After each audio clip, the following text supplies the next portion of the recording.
பிரியமானவர்களே, ஆண்டவராகிய இயேசுவின் நாமத்திலே உங்களை வாழ்த்துகிறேன். ரோமர் 8:14 நம்ம படிச்சுட்டு வரோம். தேவபுத்திரரை தேவ ஆவியானவர் நடத்துகிறார் அப்படின்னு. ஏற்கனவே 2 வீடியோவில் நான் 2 காரியங்களை சொன்னேன். தேவ ஆவியானவர் எப்படி நடத்துகிறார். ஒன்று இந்த கிரேக்க வார்த்தை ஏகோ அப்படின்னு சொன்னால் உள்ளத்தில் ஒரு தாக்கத்தை உண்டாக்கி அவருடைய சித்தத்திற்குள்ளே நம்மை நடத்துகிறார். 2வது ஒரு காரியத்தை சொன்னேன். அது என்னன்னு சொன்னால் ஆவியானவர் நம்மோடு கூட பேசுகிறார்.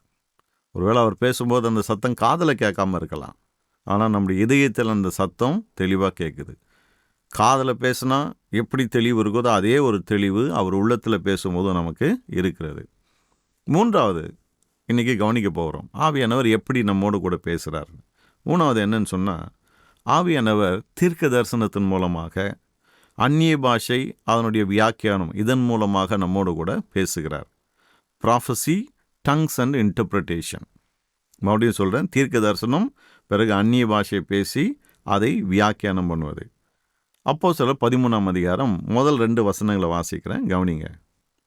அந்தியோகியா பட்டணத்தில் உள்ள சபையிலே பர்னபாவும் நீகர் என்னப்பட்ட சிமியோனும் சிரேனே ஊரானாகிய லூகியும் கார்பங்கு தேசாதிபதியாகிய ஏரோதுடனே கூட வளர்க்கப்பட்ட மனாயினும் சவுலும் தீர்க்கதரிசிகளாயும் போதகர்களாயும் இருந்தார்கள். அவர்கள் கர்த்தருக்கு ஆராதனை செய்து உபவாசித்து கொண்டிருக்கிற போது பர்னபாவையும் சவுலையும் நான் அழைத்த ஊழியத்துக்காக அவர்களை பிரித்து விடுங்கள் என்று பரிசுத்த ஆவியானவர் திருவுளம் பற்றினார். இங்கே ஆவியானவர் திருவுளம் பற்றினார் என்று நம்ம வாசிக்கிறோமே தவிர எப்படி திருவுளம் பற்றினார் நமக்கு சொல்லப்படல. பாருங்கள், பேதுருவோடு கூட பேசினார் என்று பார்த்தோம், பிலிப்புடனே கூட பேசினார் என்று கடந்த வீடியோவில் நம்ம பார்த்தோம். இந்த இடத்துல கூட பேசினார் என்று இருக்கே தவிர யார்கிட்ட பேசினார், எப்படி பேசினார் அப்படின்னு நமக்கு தெரியல. பாருங்கள், ஆனால் ஒரு காரியம் நம்ம இதிலேருந்து புரிஞ்சுக்கலாம். அது என்னன்னு சொன்னால், இங்கே இருந்த அத்தனை பேரும் அவங்க யாரும் தீர்க்கதரிசிகளும் போதகர்களுமா. சவுல் பர்னபா பற்றி சொல்கிறது கூட இன்னும் சில பேர்லாம் இருக்காங்க. இவங்க எல்லாமே தேவர் ப்ராஃபட்ஸ் அண்ட் டீச்சர்ஸ், தீர்க்கதரிசிகள், போதகர்களாக இருந்தாங்க. அப்போது அதுலேருந்து நம்ம ஒரு காரியத்தை அறிந்து கொள்ளலாம், அங்கே இருந்தவங்க எல்லாருமே தீர்க்கதரிசிகள். தீர்க்கதரிசிகளோடு கூட கர்த்தர் பேசுகிறாரு, நமக்கு தெரியும் இல்லையா, வேதம் முழுக்க நம்ம அதை பார்க்குறோம். அப்போ தீர்க்கதரிசிகள் அந்த போதகர்கள்கிட்ட கர்த்தர் நிச்சயமாக ஏதோ காரியத்தை வெளிப்படுத்தி இருக்க வேண்டும், அவர்கள் மூலமாக கர்த்தர் பேசியிருக்க வேண்டும். அல்லது எப்படி நடந்திருக்கலாம்னு சொன்னால், யாரோ ஒருவர் அந்நிய பாஷையில் பேச அதை இன்னொருவர் வியாக்கியானம் பண்ண, இப்படி அவர்கள் தேவ சித்தத்தை அறிந்திருக்கலாம். ஆகவே தான் சொன்னேன், இந்த ப்ராஃபஸி, டங்ஸ் அண்ட் இன்டர்பிரிட்டேஷன், இதன் மூலமாக கூட ஆவியானவர் இன்னைக்கு நம்மோடு கூட பேசி தேவனுடைய சித்தத்துக்குள்ளே நம்மை நடத்துகிறார் என்று. ஆகவே இப்படி தான் ஆவியானவர் பேசுவார், இப்படியெல்லாம் பேசவே மாட்டார் என்று ஒரு நாளும் நாம் எடுத்துக்கொள்ளக்கூடாது. பாருங்கள், வேதத்திலேருந்து ஒரு பகுதியை வாசிக்கிறேன், கவனிங்க. 1 கொரிந்தியர் 14ஆம் அதிகாரம் முதல் 5 வசனங்களை வாசிக்கிறேன். அன்பை நாடுங்கள், ஞான வரங்களையும் விரும்புங்கள், விசேஷமாய் தீர்க்க தரிசன வரத்தை விரும்புங்கள். ஏனெனில் அந்நிய பாஷையில் பேசுகிறவன் ஆவியினாலே ரகசியங்களை பேசினாலும் அவன் பேசுகிறதை ஒருவனும் அறியாது இருக்கிறபடியினாலே அவன் மனுஷரிடத்தில் பேசாமல் தேவனிடத்தில் பேசுகிறான். தீர்க்க தரிசனம் சொல்லுகிறவனோ மனுஷருக்கு பக்தி விருத்தியும் புத்தியும் ஆறுதலும் உண்டாகத்தக்கதாக பேசுகிறான். அந்நிய பாஷையில் பேசுகிறவன் தனக்கே பக்தி விருத்தி உண்டாக பேசுகிறான். தீர்க்க தரிசனம் சொல்லுகிறவனோ சபைக்கு பக்தி விருத்தி உண்டாக பேசுகிறான். நீங்கள் எல்லாரும் அந்நிய பாஷைகளில் பேசும்படி விரும்புகிறேன். ஆகிலும் அந்நிய பாஷைகளில் பேசுகிறவன் சபைக்கு பக்தி விருத்தி உண்டாகும்படிக்கு அர்த்தத்தையும் சொல்லாவிட்டால் தீர்க்க தரிசனம் சொல்லுகிறவன் அவனிலும் மேன்மையுள்ளவன். ஆதலால் நீங்கள் தீர்க்க தரிசனம் சொல்லுகிறவர்களாக வேண்டும் என்று அதிகமாய் விரும்புகிறேன். இந்த பகுதியில் பவுல் திரும்ப திரும்ப விசுவாசிகளுக்கு அறிவுறுத்துகிற ஒரு காரியம் என்னன்னு சொன்னால், தீர்க்க தரிசன வரத்தை விரும்புங்க, நீங்கள் எல்லாரும் தீர்க்க தரிசனம் சொல்லுங்க அப்படின்னு வலியுறுத்துகிறத நம்ம பார்க்குறோம். இன்றைக்கி திருச்சபைகளில் நிறைய பேர் தீர்க்க தரிசனத்தை விரும்புகிறாங்க. சில பேர் ஒரு சில தப்பாக ஏதோ ஒன்று தீர்க்க தரிசனம் சொல்லுறதுனால தீர்க்க தரிசனமே வேண்டாம், அதெல்லாம் முதல் நூற்றாண்டோடு முடிஞ்சு போச்சு, அதெல்லாம் தேவையே கிடையாது, இன்றைக்கி ஆவியானவர் வெறும் வசனத்தை கொண்டு மட்டும்தான் பேசுகிறாருன்னு இந்த எக்ஸ்ட்ரீம் போயிடுறாரு. பாருங்கள், சிலர் ரொம்ப எக்ஸ்ட்ரீம் போயிட்டு பைபிளெல்லாம் அசட்டை பண்ணுறது, பைபிளில் எழுதப்பட்ட காரியங்கள்லாம் நம்புறதே கிடையாது. ஆனால் யாராவது கர்த்தர் இது சொல்கிறார், சகோதரனே கர்த்தர் இப்படி சொல்கிறார், சகோதரியே கர்த்தர் இப்படி சொல்கிறான்னொடனே அந்த தீர்க்க தரிசனத்தை நாடி ஓடுறது பாருங்கள். எங்கெங்கே யாராவது தீர்க்க தரிசனம் சொல்கிறாங்களோ எல்லா இடத்துக்கும் ஓடுறது. ஏன்னா அவங்களுக்கு என்னென்னா கர்த்தர் தீர்க்க தரிசனத்தின் மூலமாக மட்டுமே பேசுகிறார் அப்படின்னு. கர்த்தர் தீர்க்கதரிசிகள் மூலமாக பேசுகிறார், தீர்க்க தரிசனங்கள் மூலமாக பேசுகிறார், அந்நிய பாஷையில் பேசி அதை வியாக்கியானம் பண்ணி அப்படியும் பேசுகிறார். இந்த இடத்துல அப்போஸ்தலனாகிய பவுல் அதை தான் சொல்கிறாரு பாருங்கள். என்ன சொல்கிறாரு? தீர்க்க தரிசன வரத்தை விரும்புங்க. ஏன் தீர்க்க தரிசன வரத்தை விரும்புங்கன்னு சொல்கிறாருன்னா, தீர்க்க தரிசன வரத்தை உடையவர் ஒருவர் பேசும்போது, அந்த ப்ராஃபட்டிக் அனாயிண்டிங்கோடு கூட பேசும்போது 3 காரியம் நடக்குது அப்படின்றார். ஒன்று என்னென்னா பக்தி விருத்தி உண்டாகிறது. பக்தி விருத்தின்னு சொன்னால் எடிஃபைடு, தே ஆர் பில்ட் அப், கட்டப்படுகிறார்கள். ஆவியிலே அந்த மக்கள் கட்டப்படுகிறார்கள். 2வது புத்தி உண்டாகிறது. புத்தி உண்டாகுன்னு சொன்னால் ஒருவேளை குழப்பமான சிக்கலான ஒரு சூழ்நிலையில் நீங்கள் இருக்கலாம், அல்லது ஏதோ ஒரு காரியத்தில் நீங்கள் தகச்சு போய் நின்று இருக்கலாம். அந்த சமயத்தில் ஒரு புத்தி வருது பாருங்கள். அதாவது இதை எப்படி செய்யலாம், ஆவியானவர் நம்மகிட்ட தெளிவாக பேசுகிறார். இந்த காரியத்தை எப்படி செய்கிறது, அதை எப்படி செய்கிறதுன்னு ஒரு புத்தியை, அறிவை ஆவியானவர் நமக்கு கொடுக்கிறார். 3வது ஆறுதல் உண்டாகிறது. ஒருவர் தீர்க்க தரிசனம் சொல்லும்போது அதை கேட்கிறவர்களுக்கு ஒரு பெரிய ஆறுதல் உண்டாகுது பாருங்கள். அங்கே இருக்கிற சபையில் இருக்கிற அத்தனை பேருக்கும் ஆறுதல் உண்டாகலாம், அல்லது அங்கே இருக்கிற சிலருக்கு அதனால் ஆறுதல் உண்டாகலாம். ஏன்னா அவங்க ஏதோ பிரச்சனையோடு நின்றுட்டு இருக்காங்க. ஒருவேளை திருச்சபைக்கு ஒரு துன்பம், உபத்திரம் ஏற்பட்டு இருக்கலாம். அப்போது இந்த தீர்க்க தரிசன வரத்தின் மூலமாய் கர்த்தர் பேசும்போது அந்த முழு திருச்சபைக்கும் பேசுகிறார் பாருங்க. அப்படி ஆவியானவர் பேசும்போது எல்லாரும் பக்தி விருத்தி அடைகிறார்கள், அறிவை பெற்றுக்கொள்ளுகிறார்கள், எல்லாருக்கும் ஆறுதல் உண்டாகுது. ஆண்டவர் சொல்கிறாரு, பயப்படாதே சிறு மந்தையே, நான் உங்களோட கூட இருக்கிறேன் அப்படின்னு ஆண்டவர் பேசுகிறார் பாருங்க. அந்த வார்த்தைகளை கேட்கும் போதே அவங்களுக்குள்ள ஒரு ஆறுதல் உண்டாகுது. பைபிளில் இருக்கிற வசனம் தான், ஆனால் கர்த்தர் அந்த வார்த்தையை எடுத்து பேசுகிறார், அந்த சூழ்நிலைக்கு பேசுகிறார். ஆகவே தான் வேதம் சொல்லுகிறது, தீர்க்க தரிசனம் சொல்லுகிறவன் ஆறுதல் உண்டாக பேசுகிறான், பக்தி விருத்தி உண்டாக பேசுகிறான், புத்தி உண்டாக பேசுகிறான் அப்படின்னு. பல நேரங்களில் தீர்க்க தரிசனம் என்று சொல்லும்போது நாம் எப்படி யோசிச்சுக்கிறோன்னு சொன்னால், அவங்க பைபிளில் இருக்கிறதெல்லாம் பேச மாட்டாங்க, பைபிளில் இல்லாத காரியங்களை பேசுவாங்க. நான் பண கஷ்டத்தில் இருக்கிறேன் சகோதரனே, இன்னும் 3 நாளில், இன்னும் 1 வாரத்தில் உன் பண கஷ்டம்லாம் தீர்ந்துடும். நான் பண கஷ்டத்தில் இருக்கிறேன், இந்த மாதத்துக்குள்ளே உன் பண கஷ்டம்லாம் போயிடும்னு கர்த்தர் சொல்கிறார். இப்படி பேசினா தான் தீர்க்க தரிசனம் அப்படின்னு நினைக்கிறாங்க பாருங்கள். அப்படி கிடையாது. ஆவியானவர் முக்கால்வாசி நேரங்கள் என்ன பண்ணுவார்னா, தேவனுடைய வார்த்தையிலேருந்து தான் எடுத்து பேசுவார். நான் சொன்னேன் இல்லையா, பயப்படாதே சிறுமந்தையே, நான் உங்கூட இருக்கிறேன்னு பைபிள்லேருந்தே பேசுவார் பாருங்கள். அப்போ அதை கேட்கும்போது நம்முடைய ஆவியில் அதை நல்லா தெரியும், ஆவியானவர் என்கிட்ட தான் பேசுகிறார் அப்படின்னு சொல்லிட்டு. அப்போது தீர்க்க தரிசனம் சொல்லும்போது ஒரு பெரிய பக்தி விருத்தி, ஆறுதல் உண்டாகுது பாருங்கள், அறிவை நாம் பெற்றுக்கொள்ளுகிறோம். அப்போ ஆவியானவர் தீர்க்க தரிசனம் விரும்புங்க, தீர்க்க தரிசனத்தை சொல்லுங்க அப்படின்னு சொல்கிறார். ஏன்னா 4ஆம் வசனம் சொல்லுகிறது, தீர்க்க தரிசனம் சொல்லுகிறவனும் சபைக்கு பக்தி விருத்தி உண்டாக பேசுகிறான். பக்தி விருத்தின்னா சொன்னேன் இல்லையா, பில்டப், எடிஃபைடு அப்படின்னு சொல்லிட்டு. அப்போது இந்த தீர்க்க தரிசன வரத்தை பெற்ற ஒருவர் எழுந்து நின்று தீர்க்க தரிசனமாக பேசும்போது முழு சபையும் பக்தி விருத்தி அடைகிறது, முழு சபையும் கட்டப்படுகிறது பாருங்கள். ஆனால் இன்றைக்கி இந்த மாதிரி வரத்தை அதிகமாக நம்ம பார்க்க முடியறது கிடையாது. அதுக்கு பதிலாக என்ன பண்ணுறாங்க, எல்லாம் நின்று சபையில் புல்பீட்டில் நின்று அந்நிய பாஷையாக பேசின்னு இருக்காங்க. ஜெபம் பண்ணலான்னா அந்நிய பாஷை, வேறு எதனா பண்ணலான்னா அந்நிய பாஷை, வெறும் அந்நிய பாஷையாக பேசிகிட்டு இருக்காங்க பாருங்கள். வேதம் அதை தான் வேணான்னு சொல்லுது. நீ 4 வார்த்தை பேசினா கூட தாய்மொழியில் எல்லாருக்கும் புரிகிற மாதிரி பேசு.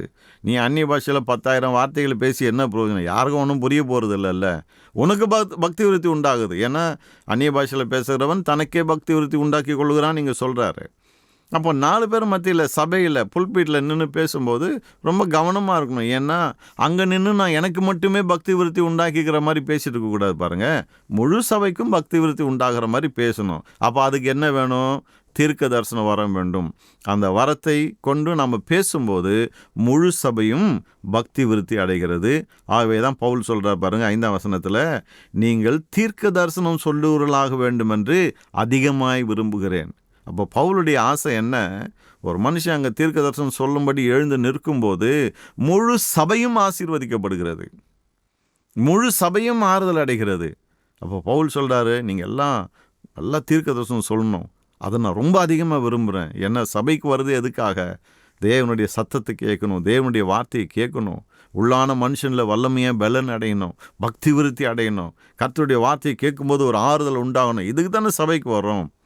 இப்போ பவுல் சொல்கிறார் பாருங்க, தீர்க்க தரிசன வார்த்தை விரும்புங்க, அது மக்களுக்கு ஆசீர்வாதமாக இருக்கும். இன்றைக்கி நீங்கள் கூட விரும்பலாம், ஆண்டவரே இந்த வரம் எனக்கு வேணும், நான் 4 பேருக்கு ஆசீர்வாதமாக இருக்க விரும்புகிறேன், என் சபைக்கு நான் ஆசீர்வாதமாக இருக்க விரும்புகிறேன்னு நீங்கள் கேட்கும்போது நிச்சயமாய் கர்த்தர் அந்த கிருபை உங்களுக்கு தருவார். சரி, 1 தீமோத்தேயு 4ஆம் அதிகாரம் 14ஆம் வசனத்தை வாசிக்கிறேன். 1 தீமோத்தேயு 4:14.